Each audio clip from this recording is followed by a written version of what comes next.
Au lendemain de l'attaque sur l'île de Barkhane, dans la région du lac Tchad qui a causé la mort d'une quarantaine de soldats de son armée, le chef de l'État tchadien, Mahamat Déby Itno, s'est personnellement rendu le lundi 28 octobre sur les lieux de l'attaque, d'où il a lancé la riposte et procédé en personne à l'inhumation de ces hommes tombés au front. Une attitude qui contraste fortement avec celle de ses homologues sahéliens rompus au héroïsme de salon.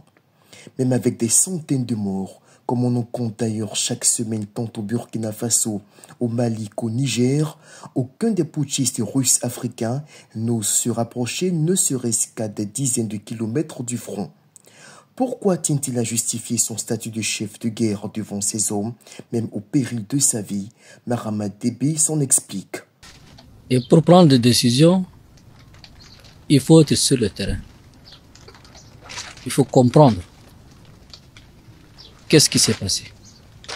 On ne peut pas comprendre les choses en restant en N'Djamena, dans un bureau ou bien dans une chambre pour prendre des décisions. Il faut être sur le terrain. Et moi, je suis un soldat.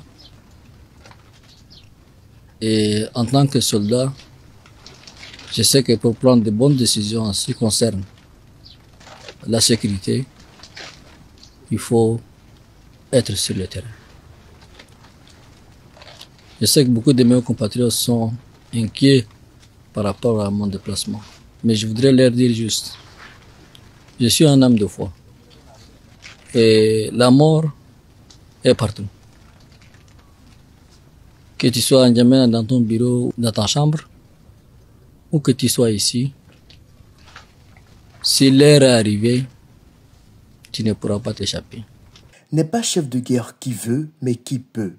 Pendant que les Burkinabés, les Maliens et les Nigériens voient défiler au quotidien des mannequins en treillis à Ouagadougou, à Bamako et à Niamey, les hommes de guerre, conscients de leur leadership, savent se projeter sur le terrain pour conduire leurs troupes à la victoire.